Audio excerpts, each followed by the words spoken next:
Ang nakabibinging tunog ng sirena ng ambulansya, ang unang bumiyak sa payapang gabi ng A.C. Jude Medical Center. Kasunod nito ang sigawan. Clear the hallway. Emergency Code Blue. Itinulak ng mga orderly ang double doors ng emergency room. Sa gitna ng lahat ng kaguluhan, sa ibabaw ng stretcher na duguan, nakahandusay ang isang lalaking wala ng malay. Ang mamahalin nitong suit ay punit-punit at nabahira ng dugo. Ang mukha nitong karaniwang laman ng mga business magazine ay may mga hiwa at galos, ngunit kahit sa ganoong kalagayan, hindi maikakaila ang gwapo nitong mga risas. Si Marco De Alva, ang nag-iisang tagapagmana ng De Alva Holdings. Napatigil sa paglalakad si Maya Cruz, isang nurse sa medical surgical ward. Naramdaman niya ang panginginig ng kanyang mga kamay habang hawak ang isang patient chart. Nakita na niya ang maraming emergency, ngunit iba ito. Ang tensyon sa hangin ay halos mas nakak-suffocating kaysa sa amoy ng antiseptic. Isang doktor ang sumigaw, his pulse is dropping. We're losing him. Ang mga salitang iyon ay parang bombang sumabog sa loob ng ospital. At para kay Maya, iyon ang simula ng lahat. Lumipas ang mga linggo. Ang ingay ng emergency room ay napalitan ng halos walang katapusang katahimikan na binabasag lamang ng ritmikong pagpipiyok ng mga makinang nakakabit sa katawan ni Marco De Alva. Nakatayo si Maya sa tabi ng kama nito, pinupunasan ng maligamam na tubig ang noo nito. Naging bahagi na ito ng kanyang pang-araw-araw na routine.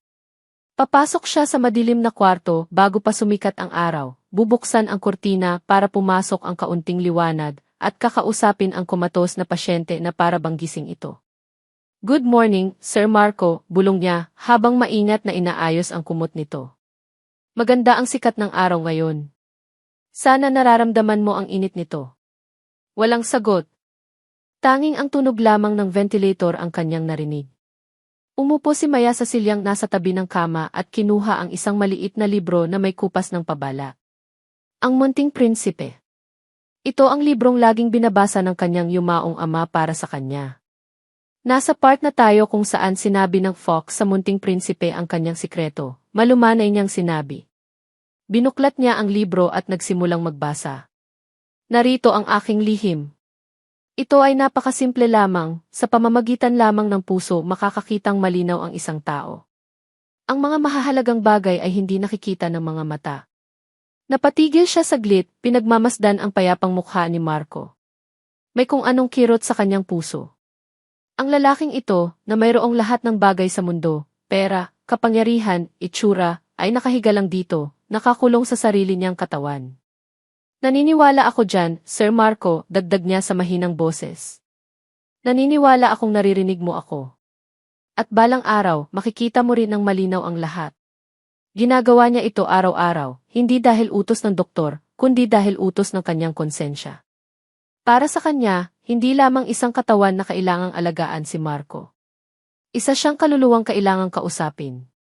Ngunit sa bawat pag-aalaga niya, mayroong aninong bumabagabag sa kanya. Tumayo siya at lumapit sa bintana, pinagmasdan ang abalang syudad ng Makati sa ibaba. Bigla niyang naalala ang mga salita ng kanyang tita Elena noong una niyang nalaman kung sino ang pasyenteng i-assign sa kanya. De Alva. Pamilya ba iyan ni Don Ricardo De Alva?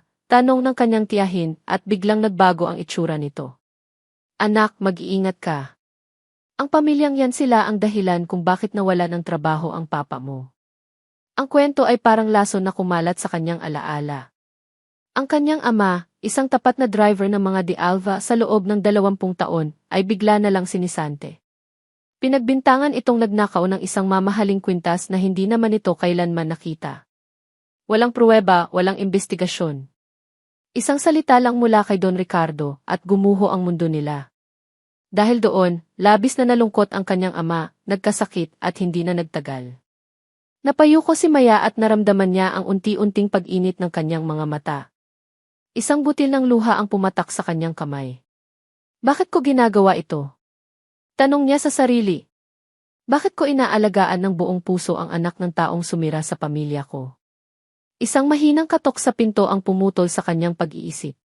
Pumasok si Katrina Sandoval, isa ring nurse, na nakasuot ng uniforme na tila mas plansado at mas maputi kaysa sa iba. Ang kanyang makeup ay perpekto at ang kanyang ngiti ay hindi umabot sa kanyang mga mata. Nandito ka pa rin pala, Maya, sabi ni Katrina, ang boses ay matamis ngunit may bahid ng pang-uyam. Talagang dedicated ka sa pasyenteng ito, ano? Tumingin si Katrina hindi kay Maya, kundi kay Marco. Ang mga mata nito ay parang sinusuri ang bawat mamahaling kagamitan sa loob ng private suite. Trabaho lang, maikling sagot ni Maya, pinunasan ang kanyang pisngi. Sa bagay, sabi ni Katrina habang inaayos ang isang hibla ng buhok. Swerte ng kung sinumang makakaasawa sa isang De Alva. Buong buhay na siguro siyang hindi maghihirap. Tumalikod si Katrina at lumabas na ng kwarto, iniwan si Maya na may kakaibang pakiramdam ng lamig. Alam ni Maya kung ano ang nakita niya sa mga mata ni Katrina. Hindi iyon simpatya para sa pasyente. Iyon ay purong ambisyon. Pinalis ni Maya ang masamang pakiramdam. Bumalik siya sa tabi ni Marco. Malapit nang matapos ang kanyang shift. Hinawakan niya ang kamay nito. Malamig ito, pero para kay Maya, may buhay pa rin doon. Magpapagaling ka, Sir Marco, bulong niya, isang pangako na paulit-ulit niyang sinasabi. Marami pang naghihintay sa iyo sa labas. Marami ka pang kailangang makita gamit ang puso mo.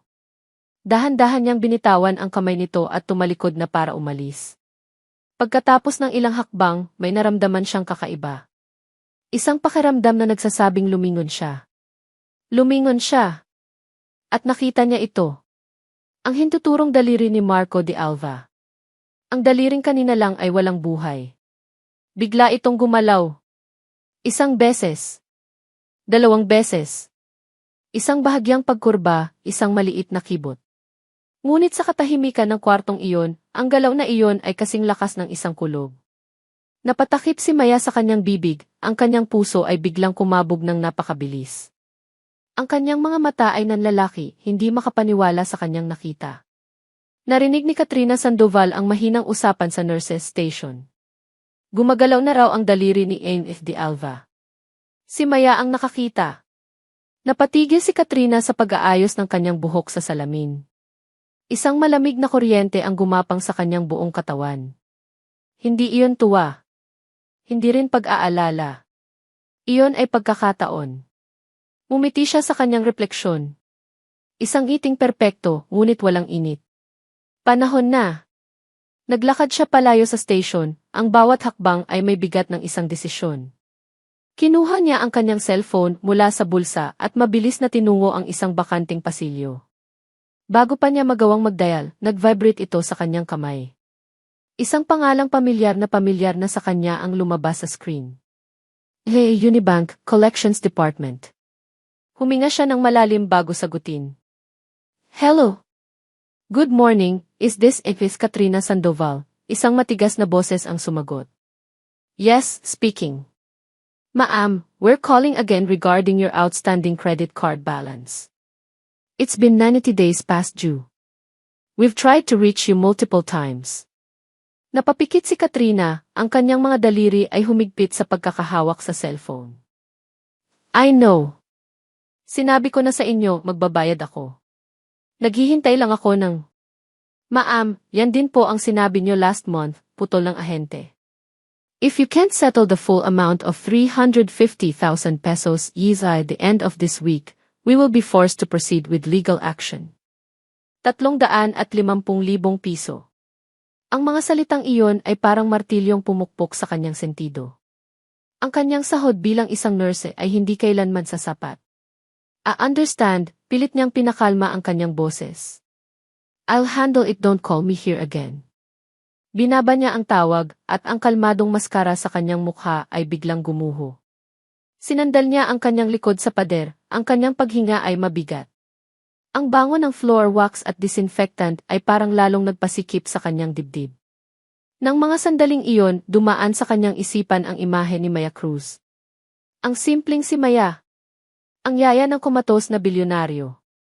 Isang nakakainis na kirot ng inggit ang kumurot sa kanyang puso. Tiningnan niya si Maya kanina habang malumanay nitong pinupunasan ang noo ni Marco de Alva. Ang eksenang iyon, ang debosyon, ang pag-aalaga, ay hindi nakantig sa puso ni Katrina. Sa halip, nakita niya ito bilang isang estratehiya. Isang papel na ginagampanan. Iyon pala ang gusto nila, naisip ni Katrina. Hindi isang magandang mukha o isang matalinong isip. Ang gusto nila ay isang anghel. Isang martyr. Kaya kong gawin yan, bulong niya sa sarili. Kaya kong higitan yan.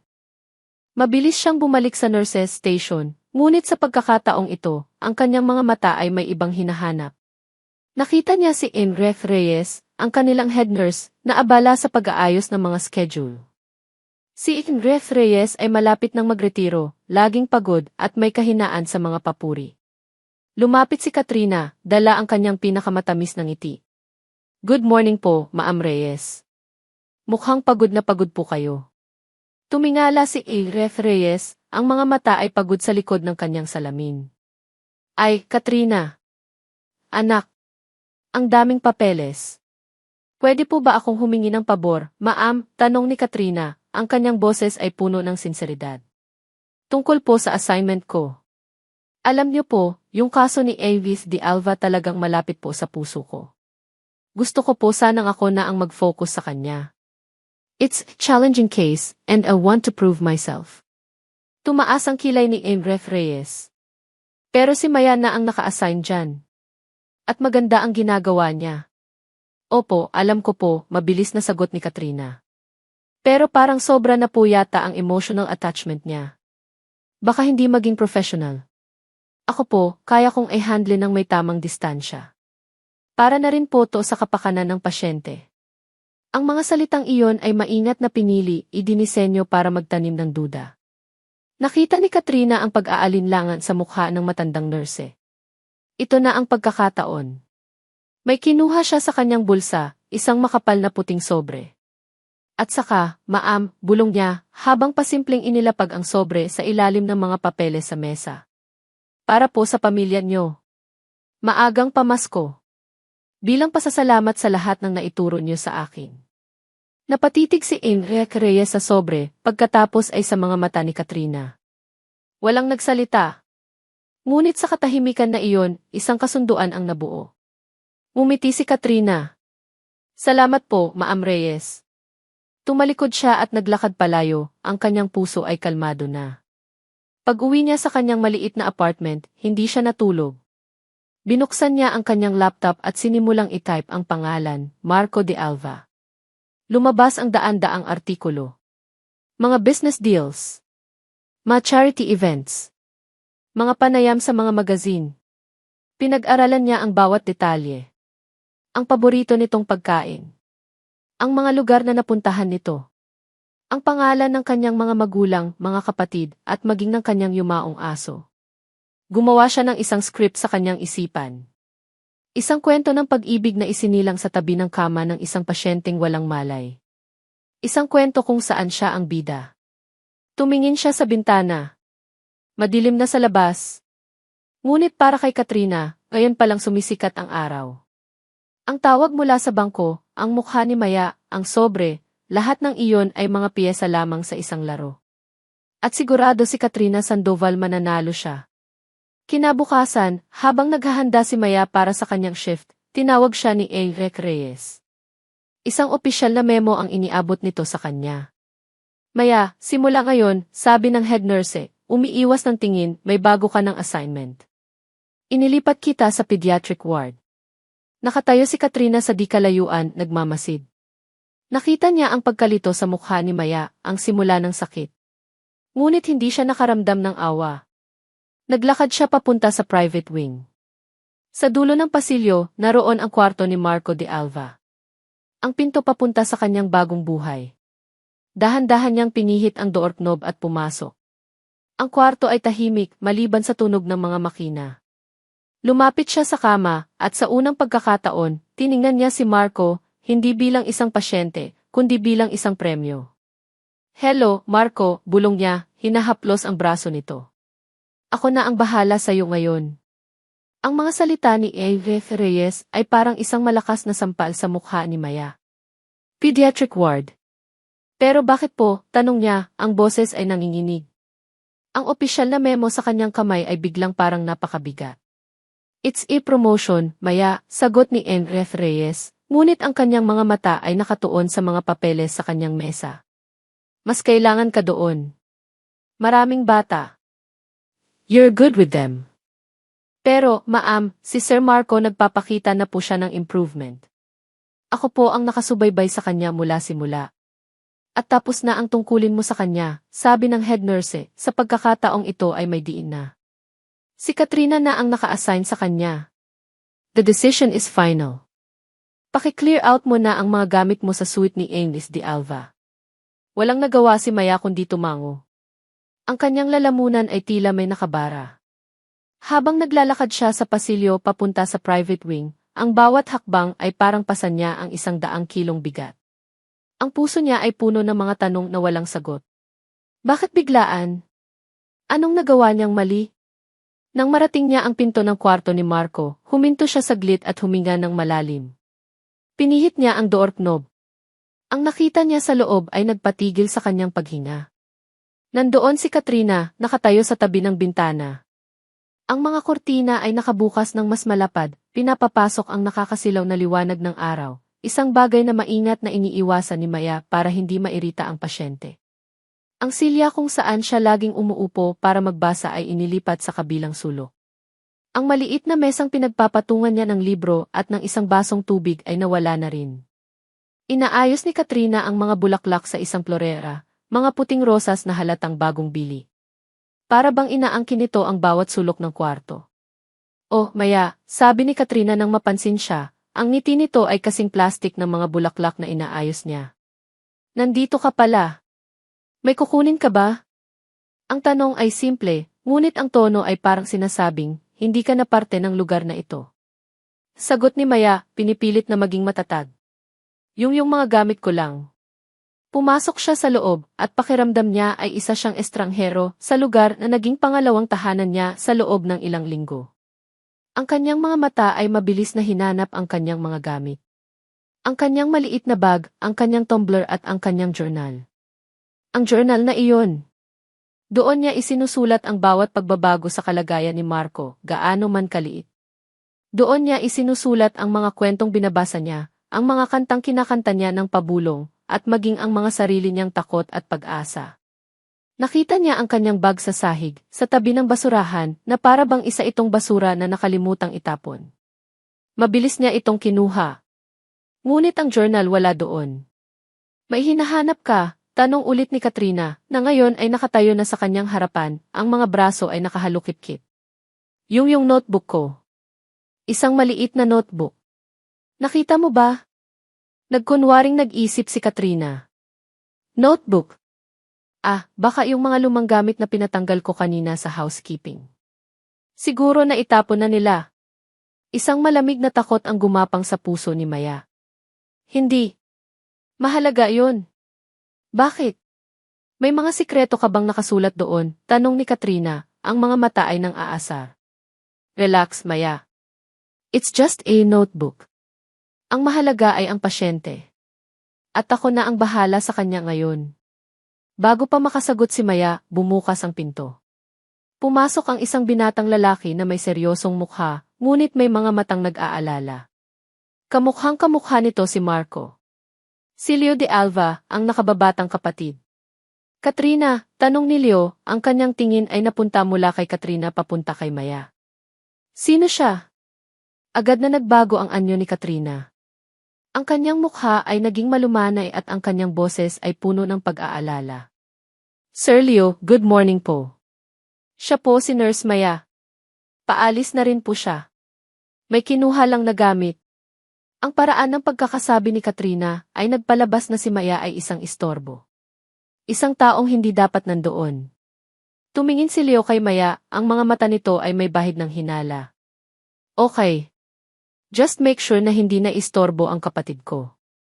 Naramdaman ni Maya ang pamumula ng kanyang mga pisngi. Ang kahihiyan ay parang apoy na sumunog sa kanyang dibdib. Hindi na siya nagsalita. Yumuko na lang siya at mabilis na tumalikod. Habang naglalakad siya palabas ng pinto, narinig niya ang boses ni Katrina. Don't worry, Sir Leo. Mula ngayon, sisiguraduhin kong ang pinakamagaling na pag-aalaga lang ang matatanggap ni Sir Marco.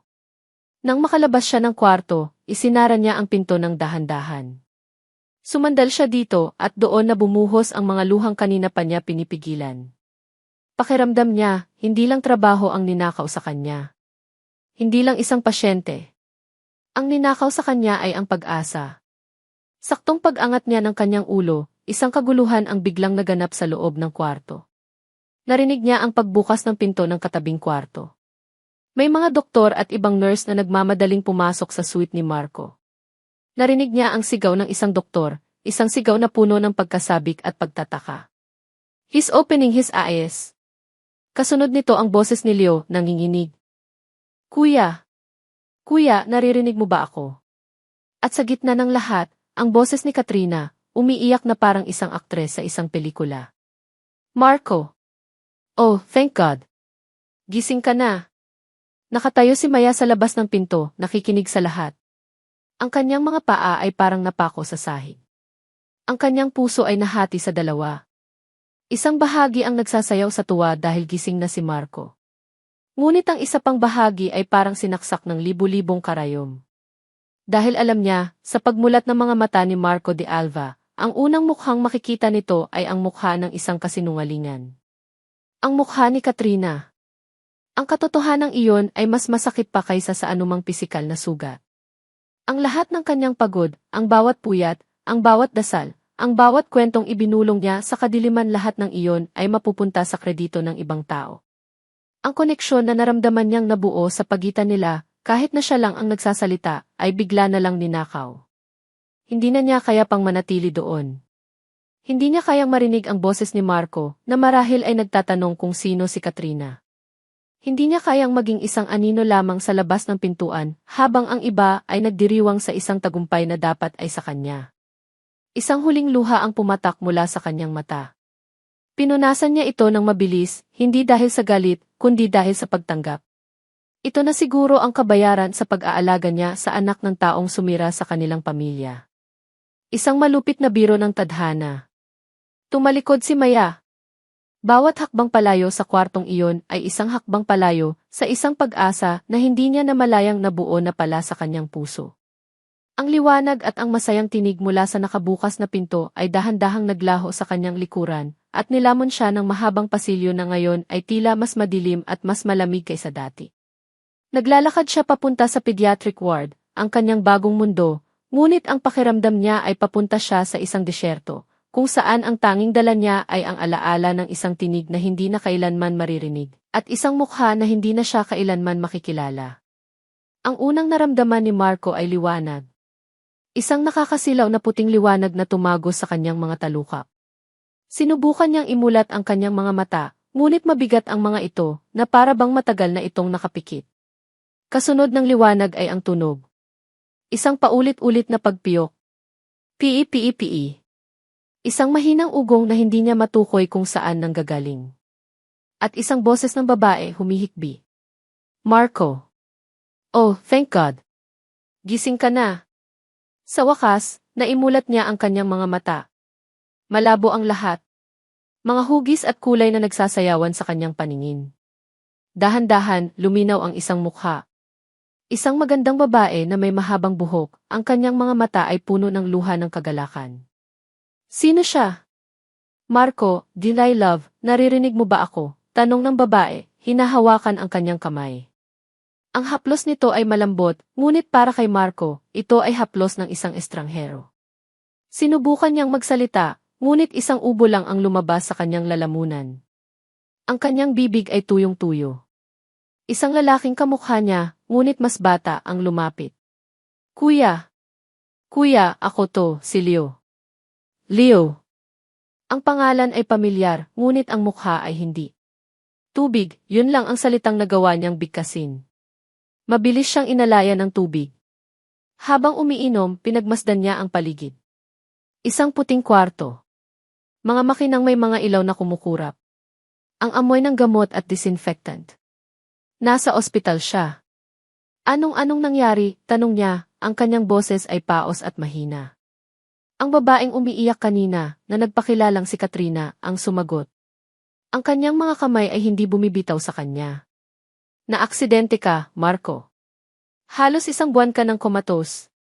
Pero hindi kita iniwan. Araw-araw, gabi-gabi, nandito lang ako sa tabi mo, naghihintay na magising ka. Ang kanyang mga salita ay puno ng pagmamahal. Ang kanyang mga luha ay tila tunay. Ang lohika ay nagsasabing dapat siyang makaramdam ng pasasalamat, ng pagmamahal. Ngunit ang naramdaman ni Marco ay wala. Isang blankong espasyo. Tumayo siya nang may pag-aalalay mula kay Leo at lumapit sa salamin. Tinitigan niya ang kanyang refleksyon. Ang mukha ay sa kanya, ang mga matang iyon, ang ilong, ang panga. Ngunit ang taong nakatingin pabalik ay isang estranghero. May mga peklat na wala doon dati. Ang kanyang mga mata ay may anino ng pagkalito na hindi niya kailanman nakita. Hindi ko wala akong maalala, amin niya, ang kanyang boses ay halos pabulong. Napapikit siya. Sinubukan niyang halungkatin ang kanyang isipan, pero para siyang nakatingin sa isang pader na blanko. Walang alaala ng aksidente. Walang alaala kay Katrina. Walang alaala sa sarili niya. It's okay, Marco, sabi ni Katrina, niyakap siya mula sa likod. The doctor said it might happen. Post-traumatic amnesia. Ang mahalaga, ligtas ka. Nandito ako. Tutulungan kitang alalahanin ang lahat. Sa sumunod na mga araw, iyon nga ang ginawa ni Katrina. Kinuwento niya ang kanilang love story. Kung paano sila nagkakilala sa isang business event ang kanilang unang date. Ang mga paborito niyang pagkain, ang mga pelikulang pinanood nila. Lahat ng sinasabi niya ay lohikal. Detalyado. Perpekto. Ngunit may mali.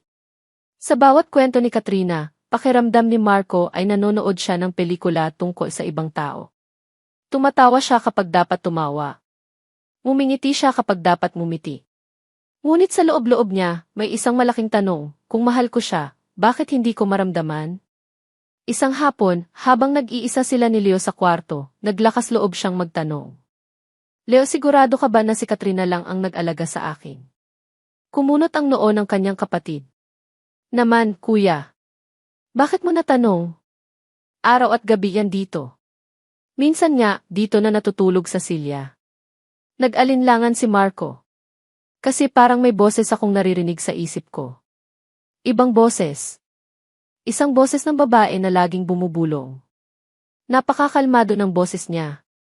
Nagkibit balikat si Leo. Baka guni-guni mo lang yun, kuya. O baka sa mga gamot. Wala namang ibang nurse na nagtagal sa'yo. Si Katrina lang talaga. Natahimik na lang si Marco. Siguro nga, tama si Leo. Siguro, ang isip niya ay niloloko lang siya. Ngunit ang mga panaginip hindi niya makontrol ang mga panaginip. Gabi-gabi, dinadalaw siya ng parehong panaginip. Nasa isang madilim na lugar siya, hindi makagalaw. Ngunit hindi siya natatakot. Dahil sa kadiliman, mayroon siyang naririnig. Ang malumanay na boses ng babae. Hindi niya maintindihan ang lahat ng sinasabi nito, ngunit ang tono nito ay nagbibigay sa kanya ng kapayapaan. Isang gabi, naging mas malinaw ang panaginip. Narinig niya ang boses na nagkukwento. Tungkol sa isang hardin na puno ng mga bulaklak na ilang-ilang. Isang hardin na itinayo ng kanyang ina. Amoy na amoy niya ang bango ng mga bulaklak, isang amoy na pamilyar ngunit nakalimutan na. Ang mga alaala, bulong ng boses sa kanyang panaginip ay parang mga bulaklak. Minsan nalalanta, pero ang bango naiiwan sa puso. Nagising si Marco na pawis, ang kanyang puso ay kumakabog. Ang boses na iyon. Ang kwento tungkol sa hardin. Kinabukasan, habang pinapakain siya ni Katrina ng almusal, hindi na niya napigilan ang sarili. Katrina, tanong niya, tinititigan ito ng diretsyo sa mga mata, may ikinuwento ka ba sa akin tungkol sa ang munting prinsipe? Ang kutsarang may lamang lugaw na hawak ni Katrina ay biglang natigilan sa ere, ilang pulgada lang mula sa bibig ni Marco. Nakita niya ang isang bahagyang pag-igting sa mga panga nito, isang kislap ng gulat sa mga mata nito na mabilis ding nawala. Ngunit nakita niya ito. Ngumiti si Katrina, isang ngiting pilit na pinalabas na natural. Ang munting prinsipe. Of course, you my love. Ang kanyang boses ay naging mas matamis kaysa dati. Paulit-ulit ko ngang binasa yan sa'yo. You love that book. Sabi mo, it reminds you to see with your heart. Hindi ba't yan ang paborito nating libro? Ang sagot ay perpekto. Masyadong perpekto.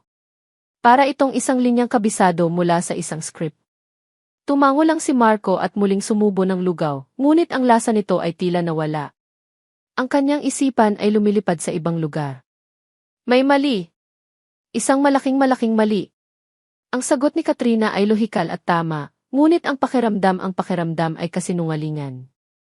Ang boses na nagbasa sa kanya ng librong iyon sa kanyang mga panaginip ay iba. Ibang-iba sa boses ng babaeng nasa harapan niya ngayon. Ang boses sa kanyang panaginip ay mahinahon, may kaunting lungkot, ngunit puno ng sinseridad.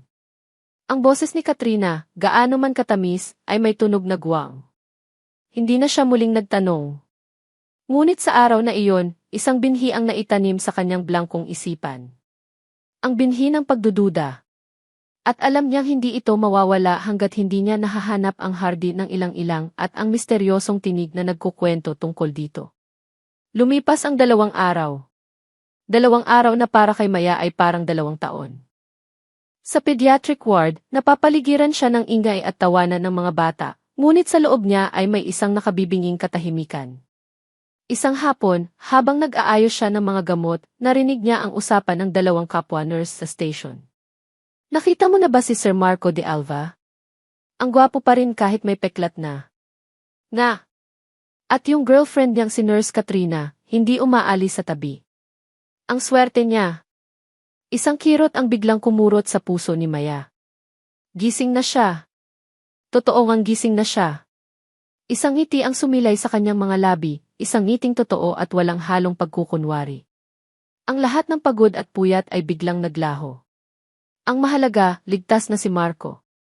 Hindi niya napigilan ang sarili. Kailangan niyang makita. Hindi bilang nurse, kundi bilang isang kaibigan. Isang taong nag-alala.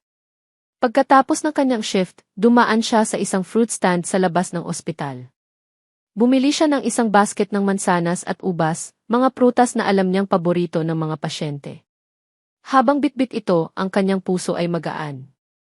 Ang tangi niyang hangad ay masilayan lang na maayos na ang kalagayan nito. Ngunit pagdating niya sa pasilyo ng private wing, isang malaking hadlang ang sumalubong sa kanya. 2 lalaking nakabarong na security guard ang nakabantay sa labas ng kwarto ni Marco. Excuse me po, bibisitahin ko lang po si E.F. de Alva, sabi ni Maya, umiti siya ng magalang. Hinarang siya ng isang guard. Ang kanyang mukha ay seryoso at walang emosyon. I'm sorry, ma'am. Restricted po ang access sa pasyente. Pamilya at authorized personnel lang po ang pwedeng pumasok. Pero nurse din po ako dito, katwiran ni Maya. At saka, kaibigan po. Ano po ang pangalan niyo, ma'am? Tanong ng guard. Maya Cruz po. Tiningnan ng guard ang hawak nitong listahan sa isang clipboard. Umiling ito. Wala po kayo sa listahan, ma'am. Pasensya na po.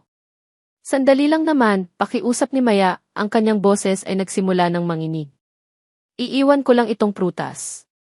Gusto ko lang masigurong okay na siya. Hindi po talaga pwede, ma'am. Mahigpit po ang utos. Sa gitna ng kanilang pag-uusap, bumukas ang pinto ng kwarto. Lumabas si Katrina at kasunod niya si Leo de Alva. Nang makita ni Katrina si Maya, ang kanyang mga mata ay biglang nag-apoy.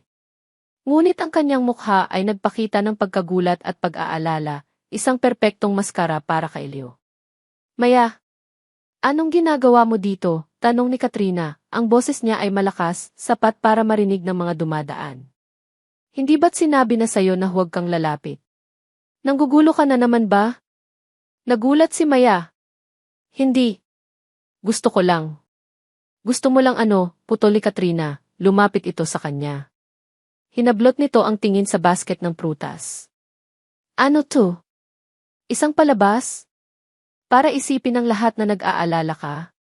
Para makakuha ka ng atensyon. Alam na namin ang mga motibo mo, Maya. Isa kang desperada at mukhang pera. Ang bawat salita ay parang isang matulis na kutsilyo na tumusok sa puso ni Maya. Ang dugo ay umakyat sa kanyang mukha. Naramdaman niya ang mga mata ng ibang tao sa pasilyo na nakatingin sa kanila. Hindi yan totoo, halos pabulong na sagot ni Maya, ang kanyang mga mata ay nagsimula ng magluha. Tumingin si Leo kay Maya, ang kanyang mukha ay puno ng pagkasuklam. Siya, na nakakita sa eksena, isang babaeng pilit na pumapasok at ang nag-aalalang girlfriend ng kanyang kapatid, ay agad na naniwala sa palabas ni Katrina. Miss, sabi ni Leo, ang kanyang boses ay malamig at may otoridad. Kung ayaw mong tumawag pa kami ng pulis, umalis ka na. The brother is recovering. Hindi niya kailangan ng ganitong klaseng stress. Stay away from him. Ang mga salitang iyon mula kay Leo ang tuluyang nagpaguho sa mundo ni Maya. Binitiwan niya ang basket ng prutas. Ang mga mansanas at ubas ay gumulong sa makintab na sahig, parang mga luhang kumalat sa lapag. Hindi na siya nagsalita. Tumalikod siya at tumakbo.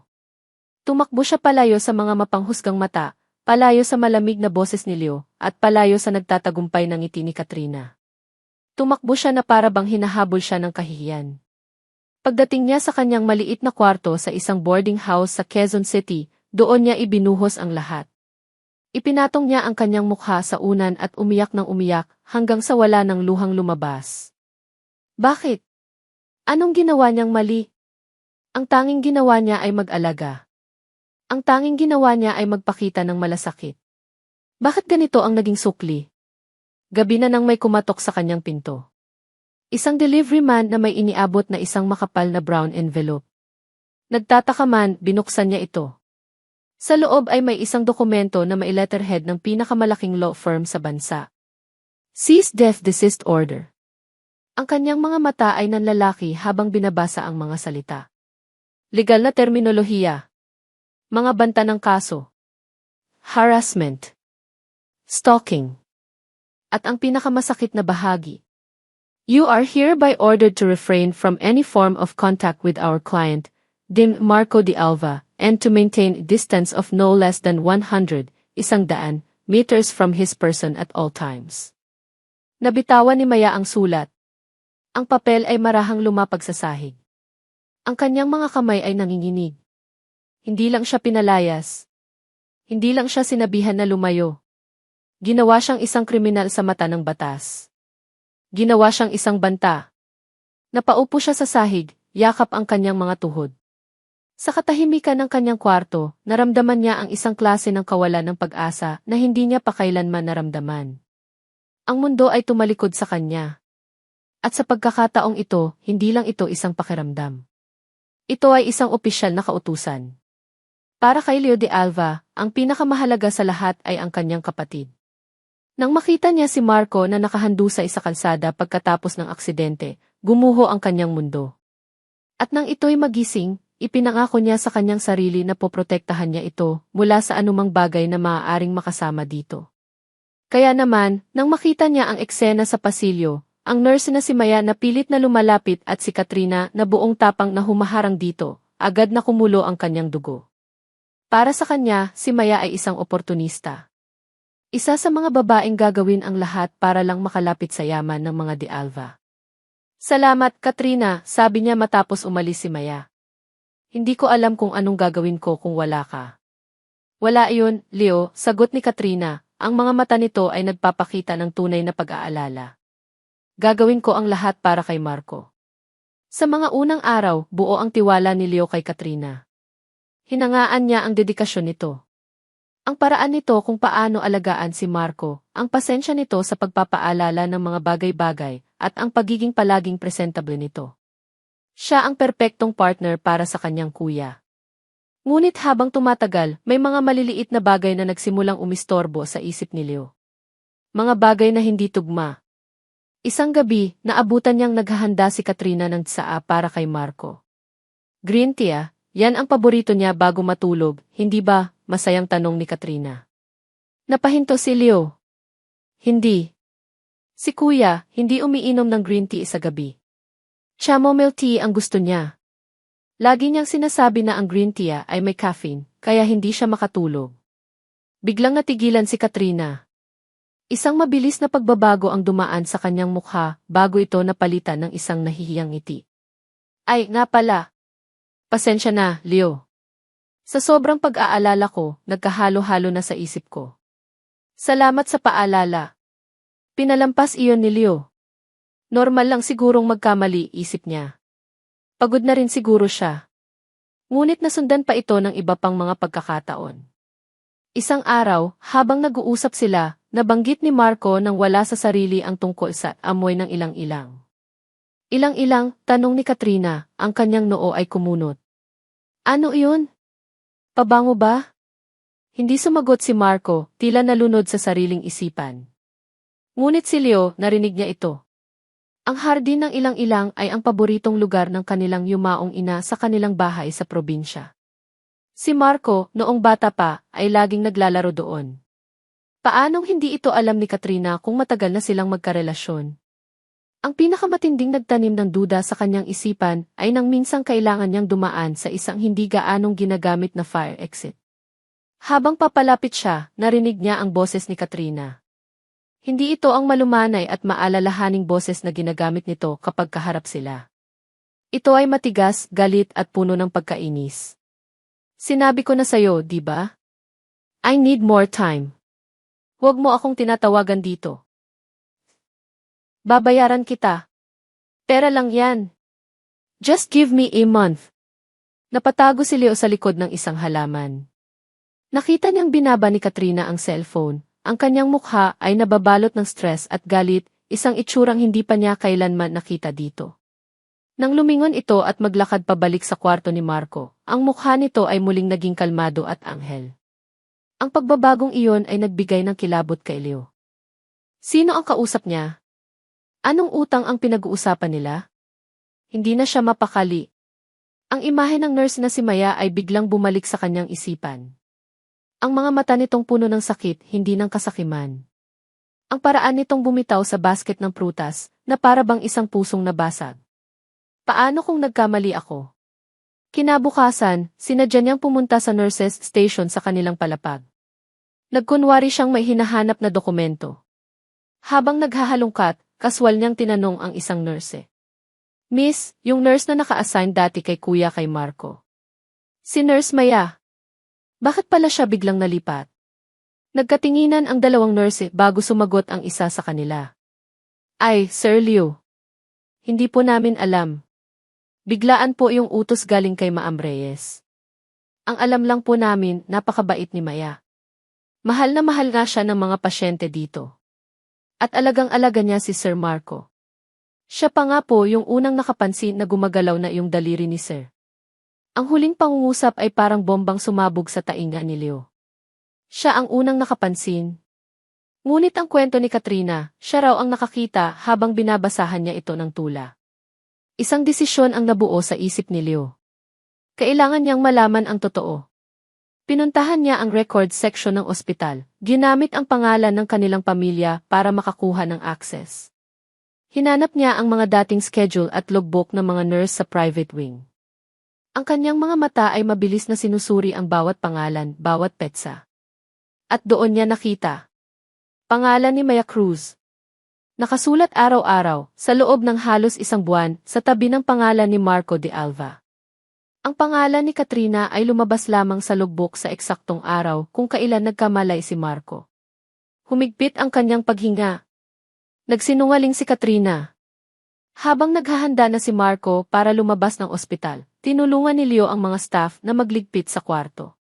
Gusto niyang siguraduhin na walang maiiwan. Sir Leo, tawag ng isang janitor na nagwawalis sa ilalim ng mga upuan. May nahulog po atang notebook. Iniabot ng janitor kay Leo ang isang maliit na notebook na may simpleng brown na pabalat. Hindi ito mukhang pag-aari ni Marco. Binuksan niya ito. Sa unang pahina, may nakasulat sa isang magandang penmanship.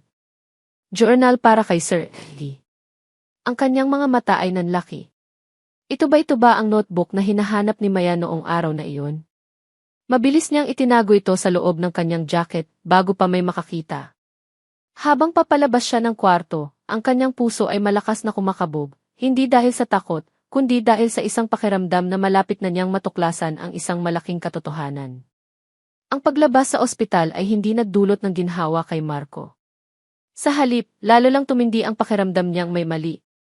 Ang kanilang mansyon sa Forbes Park ay malaki at pamilyar sa isang panlabas na antas, ngunit sa loob ay parang isa siyang bisita. Si Katrina ay laging nasa kanyang tabi, ang mga kamay nito ay laging nakahawak sa kanya, ang boses nito ay isang matamis, ngunit walang kaluluwang musika sa kanyang tainga. Naaalala mo ba itong painting na to, Marco? Tanong ni Katrina isang araw. Itinuturo ang isang malaking obra ni Amor Solo sa kanilang sala. Dito tayo unang nag-usap ng matagal. You were explaining the brushstrokes to me. Tumango lang si Marco, ngunit ang kanyang isipan ay blanko. Ang tanging nagbibigay sa kanya ng koneksyon sa kanyang nakaraan ay ang mga panaginip. At ang mga panaginip ay lalong nagiging malinaw. Ang boses. Ang malumanay na boses ng babae. At ang amoy ng ilang-ilang. Isang gabi, dumalaw sa kanya ang pinakamalinaw na panaginip sa lahat. Hindi na lang ito boses at amoy. May imahe na. Nakikita niya ang lahat mula sa isang madilim na pananaw, na para bang nakapikit siya ngunit nakakarinig. Naramdaman niya ang isang malambot na tela na dumadampi sa kanyang noo. At narinig niya ang boses ng napakalinaw. Alam mo ba, Sir Marco, may hardy ng ilang-ilang ang mama mo dati. Sabi ng tita ko, iyon daw ang paborito niyang lugar sa buong mundo. Doon daw siya laging nagbabasa. Nagpatuloy ang boses. Kapag gumaling ka na, hahanapin natin yun, ha? Para maalala mo siya. Naniniwala ako na ang mga lugar na puno ng pagmamahal ay may kapangyarihang magpagaling. Isang saglit na katahimikan. Ang mga alaala ay parang mga bulaklak. Minsan nalalanta, pero ang bango naiiwan sa puso. Nagising si Marco na humihingal. Hindi ito isang ordinaryong panaginip. Ito ay isang alaala. Isang alaala na nakatago sa pinakamalalim na bahagi ng kanyang isipan. Ang hardin ng kanyang ina. Ang hardin ng ilang-ilang. Paanong nakalimutan niya iyon? Bumangon siya mula sa kama. Ang kanyang mga paa ay nagmadaling lumabas ng kwarto, hindi alintana ang pag-aalala ni Katrina na sumusunod sa kanya. Naglakad siya sa pasilyo, lumiko sa isang sulok na bihirang daanan, at huminto sa harap ng isang pinto na gawa sa matandang kahoy. Hinawakan niya ang door knob. Malamig. Pinihit niya ito. Bumukas. Ang bumungad sa kanya ay hindi isang hardin, kundi isang bodega. Puno ng mga lumang kasangkapan na natatakpan ng puting tela, na parang mga multo mula sa nakaraan. Ngunit sa dulo ng kwarto, mayroong isang pinto na gawa sa salamin na patungo sa labas. Tinungo niya iyon. Itinulak. At doon, sa ilalim ng liwanag ng buwan, nakita niya ito. Isang hardin na napabayaan na. Ang mga damo ay matataas. Ngunit sa gitna nito, may ilang mga puno ng ilang-ilang na namumulaklak pa rin, ang kanilang mga sanga ay tila mga kamay na nag-aabot sa langit. Ang amoy. Iyon ang amoy mula sa kanyang panaginip. Marco, anong ginagawa mo dito? Tanong ni Katrina, na nakasunod na pala sa kanya.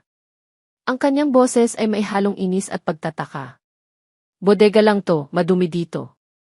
Humarap si Marco sa kanya, ang kanyang mga mata ay matalim. Katrina, bakit hindi mo sinabi sa akin ang tungkol dito? Ang alin? Tanong ni Katrina, naguguluhan. Ang lumang hardin na to. Hindi ko alam yan. Bakit naman natin pag-uusapan ang isang lugar na ganito? Ang sagot ni Katrina ang huling piraso ng puzzle. Ang babae sa kanyang panaginip ay alam ang tungkol sa hardin. Ang babaeng nasa harapan niya ngayon ay walang kaalam-alam. Sino ka? Tanong ni Marco, ang kanyang boses ay mahinahon ngunit puno ng bigat. Anong ibig mong sabihin? Sagot ni Katrina, tumatawa ng pilit. Ako to, si Katrina. Ang girlfriend mo. Hindi, umiling si Marco. Hindi ikaw. Ang boses na narinig ko habang kumatos ako, hindi sayo. Ang mukha ni Katrina ay biglang namutla. Ang kanyang maskara ay nagsimulang mag-crack. Marco, ano bang sinasabi mo? Baka nananaginip ka lang. Epekto pa rin yan ng aksidente. Sinubukan nitong hawakan ang kanyang braso, ngunit umiwas siya. Gusto kong makita ang lahat ng medical records ko, mariing sabi ni Marco. Ang lahat ng logbooks. Ang pangalan ng bawat nurse na pumasok sa kwarto ko mula day isa. Sa puntong iyon, alam ni Marco na hindi na siya nagdududa. Sigurado na siya. Isang malaking kasinungalingan ang bumabalot sa kanyang buhay. At ang babaeng nasa harapan niya ang nasa sentro nito. Bago pa makasagot si Katrina, bumukas ang pinto ng bodega. Si Leo. Ang kanyang mukha ay seryoso, at sa kanyang kamay ay maihawak itong isang maliit na brown na notebook. Kuya, sabi ni Leo, ang kanyang boses ay puno ng pagsisisi. MNGCDE din ay and set fighty. MNGCDE din ay and set fighty. Tumingin si Marco sa notebook, pagkatapos ay sa mga mata ni Katrina na ngayon ay puno na ng purong takot. Ang tingin ni Marco ay napako sa maliit na brown na notebook sa kamay ni Leo. Pagkatapos ay lumipat ito kay Katrina, na ngayon ay para ng estatwang nagyelo sa takot. Ang kanyang mukha ay kasing putla ng buwan sa madilim na hardin. Huwag mong basahin yan, sigaw ni Katrina, ang kanyang boses ay basag at desperado.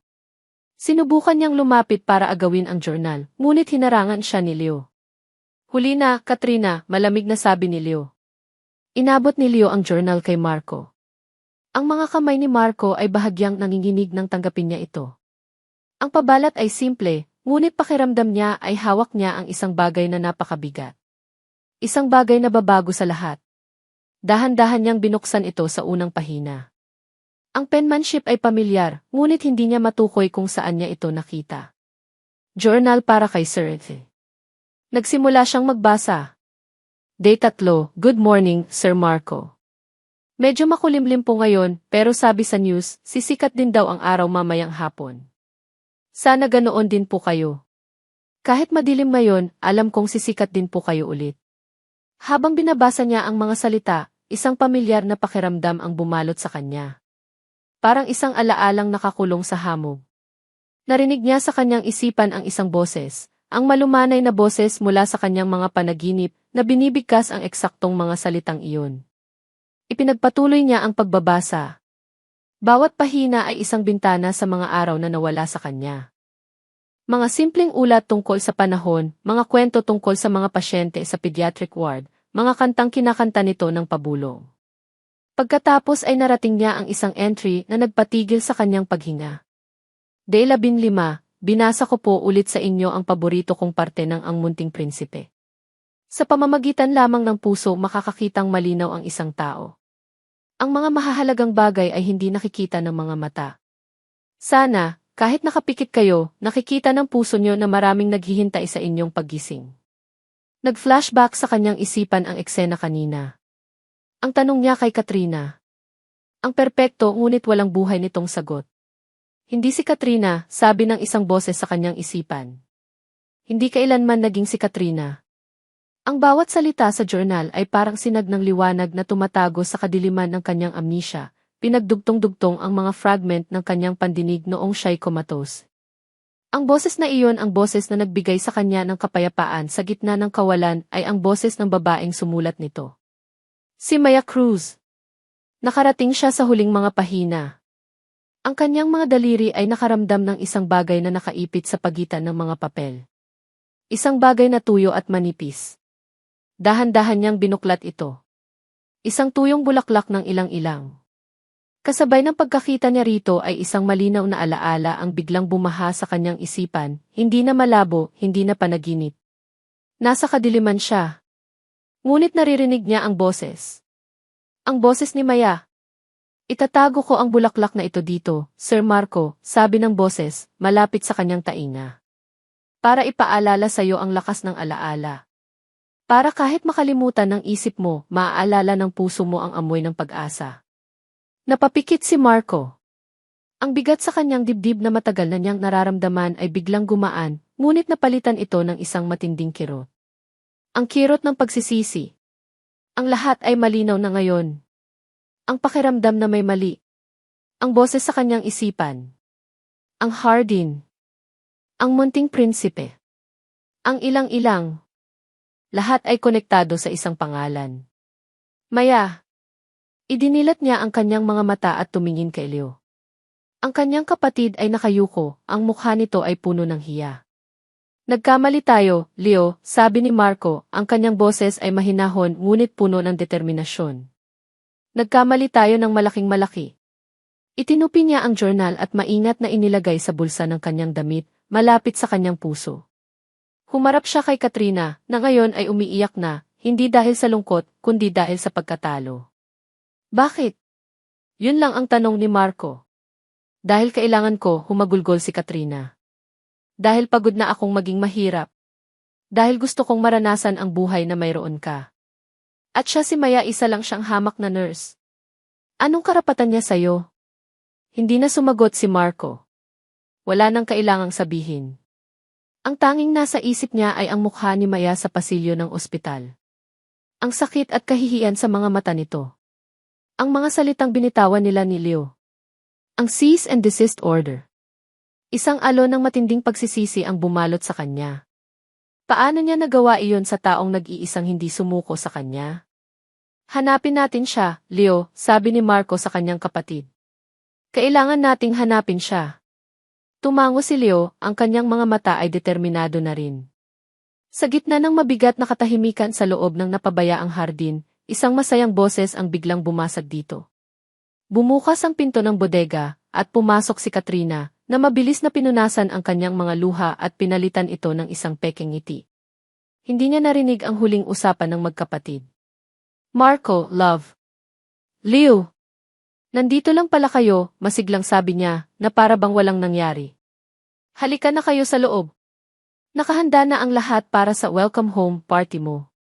Ang mga salita niya ay isinabit sa hangin, isang paanyayang puno ng kasinungalingan, habang nakatayo sa harap niya ang dalawang lalaking alam na ang buong katotohanan.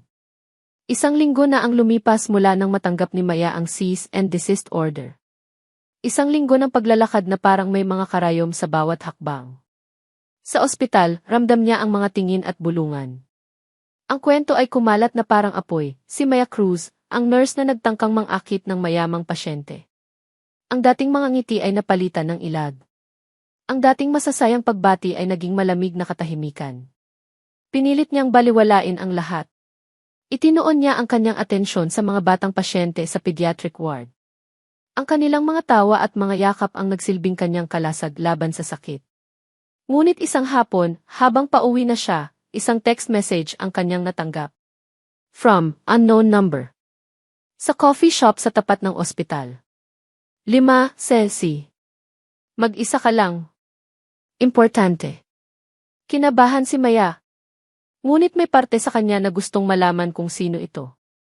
Isang maliit na bahagi na umaasang may magpapaliwanag ng lahat.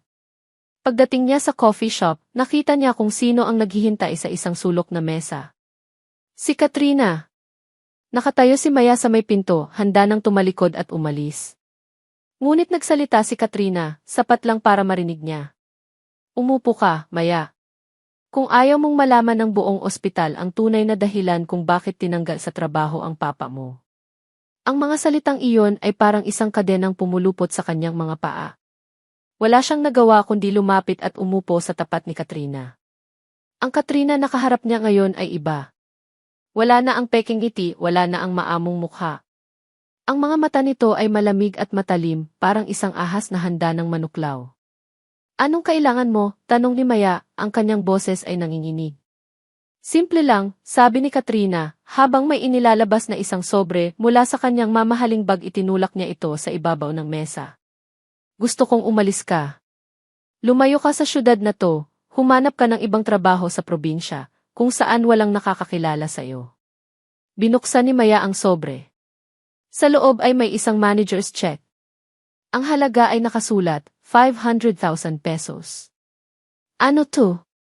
Bayad, sabi ni Katrina. Bayad sa serbisyo mo. At bayad para sa katahimikan mo. Sapat na yan para makapagsimula ka ng bagong buhay. Isinara ni Maya ang sobre at itinulak ito pabalik kay Katrina. Hindi ko kailangan ng pera mo. Tumawa si Katrina, isang tawang mapakla. Talaga? Kahit na ang kapalit nito ay ang pangalan ng pamilya mo. May kinuha ulit si Katrina sa kanyang bag, isang folder. Ibinuklat niya ito. Sa loob ay may mga kopya ng lumang employment records ng kanyang ama mula sa De Alva Holdings. Alam mo, Maya, madaling gumawa ng kwento, sabi ni Katrina, habang dahan-dahang binabasa ang mga dokumento. Madaling sabihin na ang tatay mo ay hindi lang basta tinanggal dahil sa isang nawawalang kwintas. Madaling ikalat ang chismis na matagal na pala siyang nagnanakaw ng maliliit na bagay. Isang petty thief, sabi nga sa English. At ang pagkawala ng kwintas, iyon lang ang huling patak na nagpaapaw sa baso. Napasinghap si Maya. Hindi yan totoo. Sinungaling ka. Totoo o hindi, anong pinagkaiba, umisi si Katrina. Sa panahon ngayon, ang unang kwentong maririnig ng mga tao ang siyang paniniwalaan nila. Lalo na kung ang kwento ay galing sa fiance ng isang de Alva. Hinawakan ni Katrina ang kamay ni Maya sa ibabaw ng mesa. Ang kanyang mga kuko na perpektong nakamanicure ay bumaon sa balat ni Maya. Isipin mo ang tita Elena mo, bulong ni Katrina. Matanda na siya. Ano kaya ang mararamdaman niya kapag narinig niya ang mga chismis na iyan sa mga kapitbahay? Ang kahihiyan. Ang sakit na muling mabuksan ang isang lumang sugat. Kaya mo bang tiisin yun? Ang bawat salita ni Katrina ay isang patak ng laso na direktang tumutulo sa puso ni Maya. Naalala niya ang kanyang tita Elena, kung paano nito ipinagtanggol ang dangal ng kanyang ama sa loob ng maraming taon. Naalala niya ang sakit sa mga mata nito sa tuwing napag-uusapan ang nakaraan.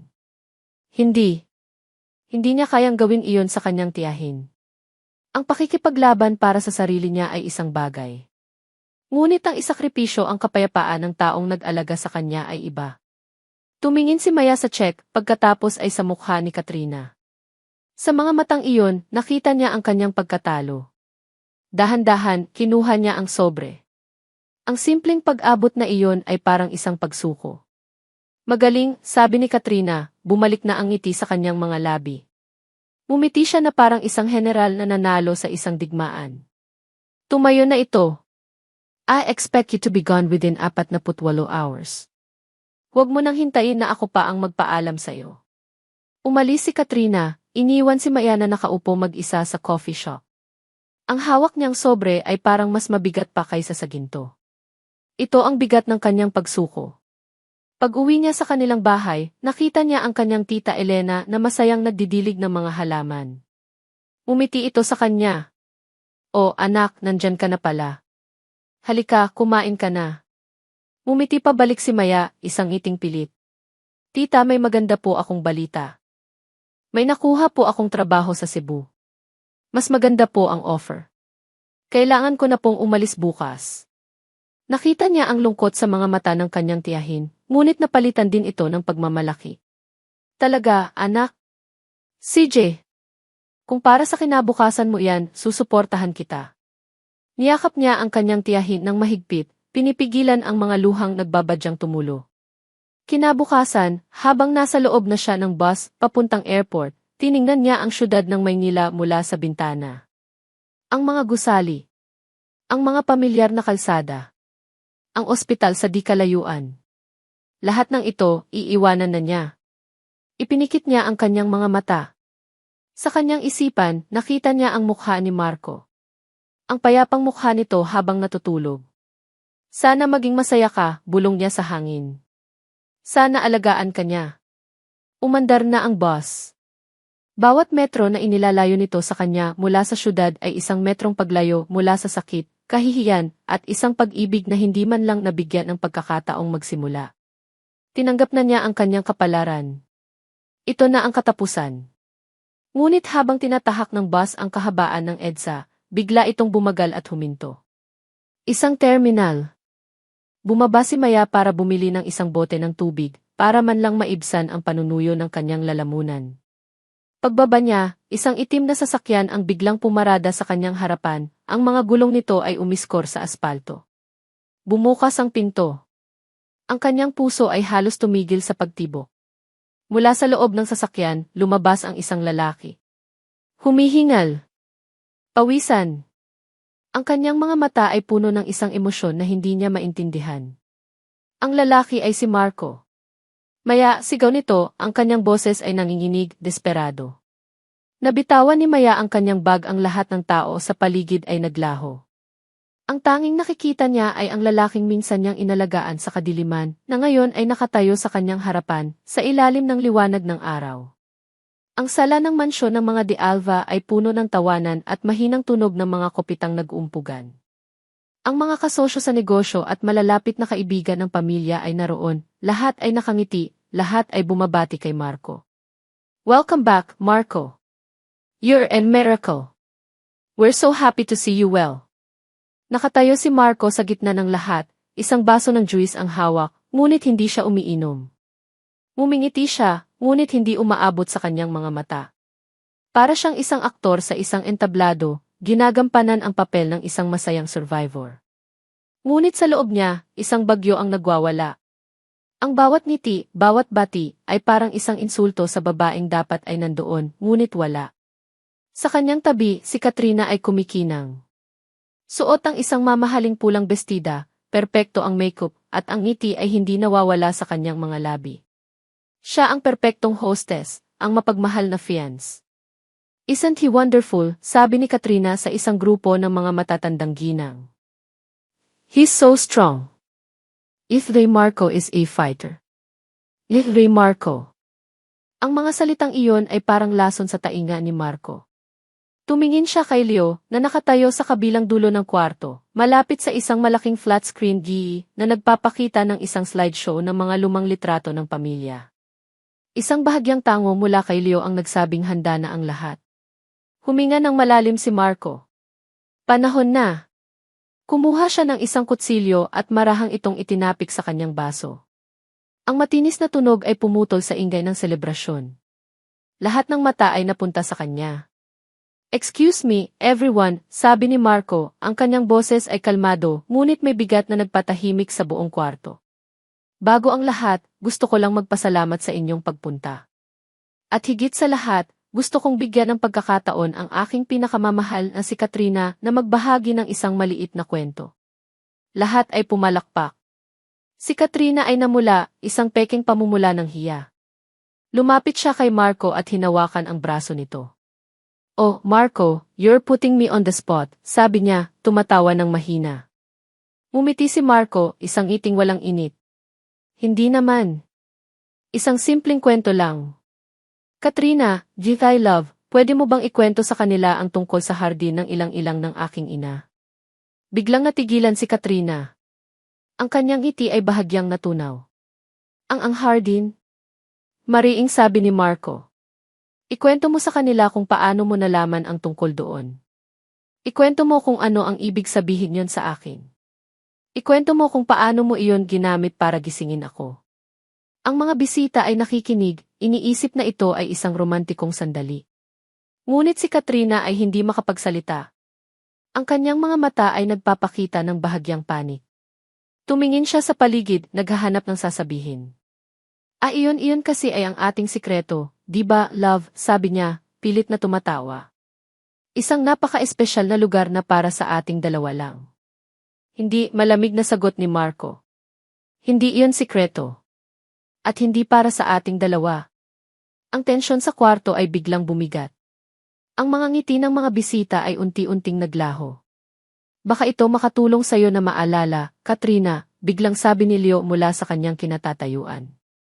Sa isang senyas niya, ang slideshow ng mga litrato sa G ay biglang napalitan. Ang lumabas ay isang video. Isang video na kuha mula sa isang kikis camera sa isang pasilyo ng ospital. Malinaw sa video si Katrina nakausap si Imref Reyes, ang head nurse. Malinaw ang pag-abot ni Katrina ng isang puting sobre. At malinaw ang pag-uusap nila tungkol sa paglipat kay Maya Cruz sa ibang ward. Isang kolektibong singhap ang narinig mula sa mga bisita. Ano to? Sigaw ni Katrina, ang kanyang mukha ay namumutla na. That's fake. That's edited. Frame up too. Sinisiraan nila ako. Tumingin siya sa mga bisita, ang kanyang mga mata ay puno ng peking luha. Hindi niyo ba nakikita? Setup 2. Gusto nilang sirain ang relasyon namin ni Marco. Ngunit walang naniwala. Ang ebidensya ay malinaw. Lumapit si Marco kay Katrina. Ang kanyang bawat hakbang ay mabigat. Huminto siya sa mismong harapan nito, ang kanyang mga mata ay nakatitig ng diretso sa mga mata nito. Hindi ko kailangan ng video, Katrina, sabi niya, ang kanyang boses ay mahinahon ngunit bawat salita ay parang isang sampal. Dahil narinig ko ang lahat. Ang mga salitang iyon ay nagpatahimik sa buong mundo ni Katrina. Narinig ko ang bawat bulong. Ang bawat kwento. Ang bawat kanta, nagpatuloy si Marco. Akala mo tulog ako. Akala mo wala akong malay. Pero ang puso ko gising na gising. At naririnig nito ang bawat salita. Huminga siya ng malalim. At ang boses na narinig ko ang boses na nagligtas sa akin hindi sa iyo. Narinig ko ang boses niya araw-araw. Iyon ang huling salita. Ang hatol. Si Katrina ay napaluhod sa sahig, ang kanyang katawan ay nanginginig, ang kanyang paghagulgol ay hindi na dahil sa pag-arte, kundi dahil sa purong pagkatalo. Ang kanyang perpektong mundo ay gumuho sa isang iglap. Walang nagsalita. Tanging ang tunog lamang ng kanyang pag-iyak ang maririnig. Tumingin si Marco kay Leo. Tumango ito at sumenya sa mga security guard na nakahanda na sa may pinto. Ilabas niyo na siya, mahinang utos ni Marco. Walang naramdamang tagumpay si Marco. Tanging isang mabigat na kalungkutan at isang kagyat na pangangailangan. Ang pagtutuos na ito ay tapos na. Ngunit ang kanyang tunay na misyon. Ngayon pa lang magsisimula. Habang inilalabas ng mga security guard ang humahagulgol na si Katrina, hindi lumingon si Marco. Ang kanyang atensyon ay nasa iisang bagay lamang, ang paghahanap kay Maya. Leo, get the car, utos niya, ang boses niya ay mabilis at puno ng urgency. We need to go now. Ang mga bisita ay nagbubulungan pa rin, ngunit wala siyang pakialam. Nilagpasan niya sila, ang kanyang mga hakbang ay mabilis, patungo sa pinto. Saan tayo pupunta, kuya? Tanong ni Leo habang sumusunod sa kanya. Sa bahay niya. Sa bahay ni Maya. Mabilis ang kanilang biyahe. Bawat segundong natigil sila sa traffic ay parang isang pagpapahirap kay Marco. Ang journal ni Maya ay nasa bulsa pa rin ng kanyang dibdib, isang paalala ng kanyang malaking pagkakamali. Paano ko nagawang paniwalaan ang isang kasinungalingan? Paano ko nagawang saktan ang taong nag-iisang kumapit para sa akin? Nang marating nila ang isang simpleng kalye sa Quezon City, isang address na nakuha ni Leo mula sa records ng ospital, bumaba agad si Marco. Ang bahay ay maliit at simple, may mga halaman sa paso na nakahanay sa labas ng bintana. Kumatok siya sa pinto, ang kanyang puso ay kumakabog ng malakas. Isang beses. 2 beses. Bumukas ang pinto. Isang matandang babae na may mabait na mukha at mga matang may bahid ng lungkot ang humarap sa kanila. Si Tita Elena. Sino po sila? Tanong nito. Ako po si Marco de Alva, sabi ni Marco, ang kanyang boses ay nagpapakita ng respeto at pagsisisi. Nandito po ba si Maya? Biglang nagbago ang anyo ni Tita Elena. Ang kabaitan sa kanyang mga mata ay napalitan ng pag-iingat. Wala na siya dito. Saan po siya nagpunta? Desperadong tanong ni Marco. Kailangan ko po siyang makausap. Napakahalaga po. Tinitigan siya ni Tita Elena mula ulo hanggang paa. Ikaw ang lalaking inalagaan niya, hindi ba? Ikaw ang dahilan kung bakit siya umiiyak gabi-gabi. Ikaw ang dahilan kung bakit siya umalis. Ang bawat salita ng matanda ay parang isang suntok sa sikmura ni Marco. Alam ko po, halos pabulong na sagot niya. At iyon po ang dahilan kung bakit ako nandito. Para itama ang lahat ng pagkakamali ko. Para humingi ng tawad. Yumuko si Marco. Ang Marco de Alva na kilala bilang isang aroganteng sisi ay nagpakumbaba sa harap ng isang simpleng matanda. Pakiusap po. Para na rin po sa pamilya ko, humihingi ako ng tawad sa lahat ng nangyari kahit noong unang panahon pa. Sa tatay niyo po, sa tatay ni Maya. Patawarin niyo po kami. Nakita ni Marco ang pagkagulat sa mga mata ni Tita Elena. Ang pagbanggit niya sa nakaraan ay tila isang susi na nagbukas ng puso nito. Bumuntong hininga ang matanda, ang kanyang mga balikat ay tila gumaan. Umalis siya kaninang umaga. Papunta raw siyang Cebu, sabi nito sa mahinang boses. Pero hindi ko alam kung saan tutuloy. Ang sabi lang niya, may bus siyang sasakyan papuntang airport. Isang sinag ng pag-asa ang sumilay sa puso ni Marco. Salamat po, sabi niya. Maraming salamat po. Maya. Ang bus ay umuusad ng mabagal sa trapiko. Nakasandal ang ulo ni Maya sa malamig na salamin ng bintana, pinagmamasdan ang mga gusali na parang mga dambuhalang lapida ng kanyang mga pangarap. Ang sobrang may lamang tseke ay nakatago sa kanyang bag, isang malamig at mabigat na paalala ng kanyang pagsuko. Hindi na siya umiiyak. Tila naubos na ang kanyang mga luha. Ang nararamdaman niya na lang ay isang blangkong pagtanggap. Siguro ganito talaga ang buhay. May mga taong ipinanganak para maging masaya, at may mga taong tulad niya na ipinanganak para maging anino lamang sa kwento ng iba. Huminto ang bus sa isang malaking terminal sa Cubao. Maraming pasahero ang bumaba at sumakay. Inanunsyo ng konduktor na may 30 minuto silang hihinto. Naramdaman ni Maya ang panunuyo ng kanyang lalamunan. Kailangan niya ng tubig. Dahan-dahan siyang bumaba, dala-dala ang kanyang maliit na bag. Marco. Cubao. Lahat ng bus papuntang airport, dadaan sa Cubao Terminal, sigaw ni Leo habang mabilis na minamaneho ang sasakyan. Kuya, baka maabutan pa natin siya. Ang bawat pulang ilaw sa traffic light ay isang kalbaryo. Ang bawat bus na nilalagpasan nila ay tinititigan ni Marco, umaasang masisilayan niya ang pamilyar na mukha ni Maya. Nang marating nila ang magulong terminal, halos sabay silang napamura ni Leo. Ang daming tao. Ang daming bus. Para silang naghahanap ng isang karayom sa isang bunto ng dayami. Paano natin siya hahanapin dito? Tanong ni Leo, nawawalan na ng pag-asa. Hindi tayo aalis hanggat hindi natin siya nakikita, mariing sabi ni Marco. Ibababa na sana niya ang bintana para magtanong nang bigla siyang mapatigil. Sa gitna ng karamihan, sa tabi ng isang maliit na tindahan ng tubig, may nakita siyang isang pamilyar na figura. Isang babaeng may mahabang buhok, nakasuot ng simpleng blusa, nakatayo mag-isa. Ang kanyang puso ay lumaktaw ng isang tibok. Leo, itigil mo ang sasakyan, utos niya, ang kanyang boses ay nanginginig. Iyon siya. Walang duda. Iyon si Maya. Mabilis niyang binuksan ang pinto ng sasakyan bago pa ito tuluyang huminto. Tumakbo siya, hindi alintana ang mga taong nababangga niya, ang mga businang naririnig niya. Ang tanging naririnig niya ay ang malakas na kabog ng kanyang puso. Ang tanging nakikita niya ay ang babaeng papalapit na sa kanya. Maya! Ang sigaw niya ay puno ng desperasyon, ng pagsisisi, at ng isang pag-asang halos nawala na. Nabitawan ni Maya ang hawak niyang bote ng tubig. Lumingon ito. Ang kanilang mga mata ay nagtagpo sa gitna ng kaguluhan ng terminal. Huminto ang mundo. Para kay Marco, hindi lang si Maya ang nakita niya. Nakita niya ang kanyang pag-asa.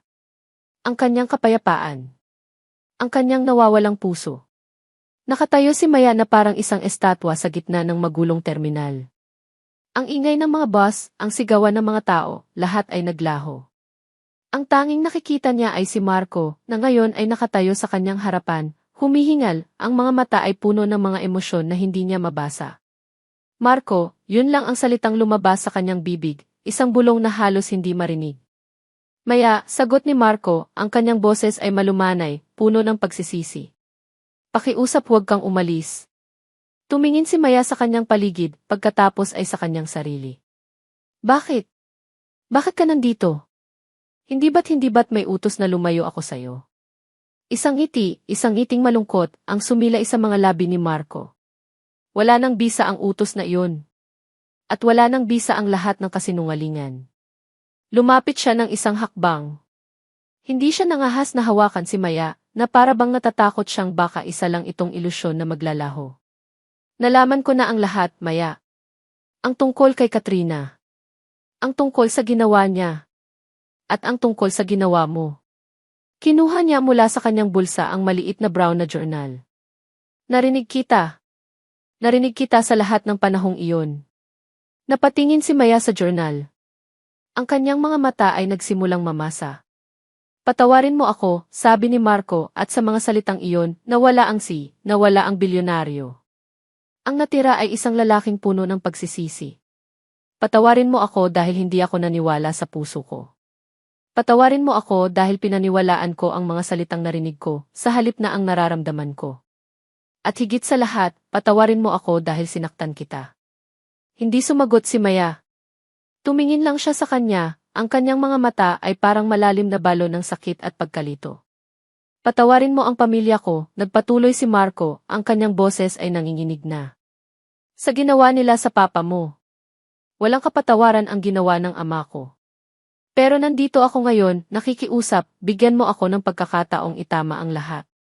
Umiling si Maya at isang butil ng luha ang pumatak mula sa kanyang mata.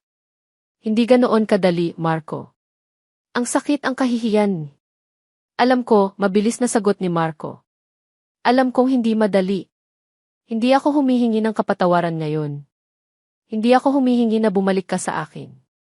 Ang hinihingi ko lang ay isang pagkakataon. Lumapit pa siya ng isang hakbang.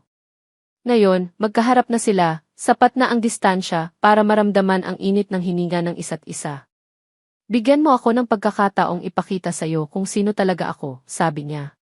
Hindi ang lalaking nakilala mo sa ospital na blanko ang isip. Hindi ang lalaking nanakit sa'yo. Kundi ang lalaking natutong makinig sa puso niya dahil sa'yo. Itinaas niya ang kanyang kamay at dahan-dahang pinunasan ang luha sa pisngi ni Maya. Ang kanyang haplos ay magaan, puno ng pag-iingat. Maaaring nakalimutan ka ng isip ko, Maya, bulong niya. Pero ang puso ko, hindi. Hindi kanya kailanman nakalimutan. Palagi niyang alam na may kulang. Palagi niyang hinahanap ang boses mo. Sa mga salitang iyon, gumuho ang pader na itinayo ni Maya sa paligid ng kanyang puso. Ang lahat ng sakit, lahat ng galit, lahat ng pighati, ay tila natunaw sa init ng sinseridad sa mga mata ni Marco. Umiyak siya. Hindi na dahil sa sakit, kundi dahil sa ginhawa. Isang pag-iyak na nagpapalaya sa lahat ng bigat na matagal na niyang dinadala. Hindi nagsalita si Marco. Hinayaan lang niya siyang umiyak. Hinintay niya. Nang sa wakas ay tumahan si Maya, tumingala siya kay Marco. Saan tayo magsisimula? Tanong niya, ang kanyang boses ay mahina pa rin, ngunit mayroon ng bahid ng pag-asa. Umiti si Marco, isang tunay na ngiti sa unang pagkakataon. Isang ngiting umabot sa kanyang mga mata at nagliwanag sa buong mukha niya. Sa simula, sagot niya. Lumipas ang ilang buwan. Ang hardin ng ilang-ilang sa mansyon ng mga De Alva ay hindi na isang bodega. Ito ay muling nabuhay. Ang mga damo ay napalitan ng berdeng damuhan. Ang mga bulaklak ay muling namukadkad, ang kanilang bango ay sumasayaw sa hangin. Sa gitna ng hardin, sa ilalim ng isang malaking puno ng ilang-ilang, mayroong isang bench. Nakaupo doon si Marco at si Maya. Walang nagsasalita. Hindi na kailangan. Ang kanilang mga kamay ay magkahawak, ang kanilang mga daliri ay magkapulupot. Pinagmamasdan lang nila ang paglubog ng araw. Mula sa malayo, tinawag sila ni Tita Elena, na ngayon ay masayang nag-aalaga ng mga bagong tanim na rosas sa hardin. Marco! Maya! Halika na kayo sa loob, lalamig ang merienda. Nagkatinginan sila at sabay nang umiti. Mahal kita, Maya Cruz, sabi ni Marco, ang kanyang boses ay puno ng kapayapaan. Mahal din kita, Marco de Alva, sagot ni Maya, isinandal ang kanyang ulo sa balikat nito. Hindi naging madali ang kanilang simula. May mga araw ng pag-aalinlangan, mga araw ng paghihilom ng mga lumang sugat. Ngunit sa bawat araw na lumipas, pinatunayan nila sa isa't isa na ang kanilang pag-ibig ay totoo. Hindi ito isang pag-ibig na isinilang mula sa isang perpektong alaala. Ito ay isang pag-ibig na isinilang mula sa isang tinig sa kadiliman, nahanap sa mga salitang nakasulat sa puso, at itinayo muli mula sa mga abo ng kasinungalingan. Ito ang kanilang simula. At sa pagkakataong ito, alam nilang pareho, ito ay magiging magpakailanman. At dito nagtatapos ang kwento ni Marco at Maya. Maraming salamat sa inyong walang sawang pagsubaybay at pakikinig. Bawat kabanata ng kanilang paglalakbay ay isinulat ng may pagmamahal, at ang inyong mainit na suporta ang nagsilbing inspirasyon sa bawat salitang aking binitawan. Habang isinusulat ko ang kwentong ito, naramdaman ko ang bawat sakit, bawat pighati, at bawat munting tagumpay ng ating mga bida. Nais kong iparating sa pamamagitan nila na ang tunay na pag-ibig ay hindi palaging isang perpektong alaala. Minsan, ito ay isang pakiramdam.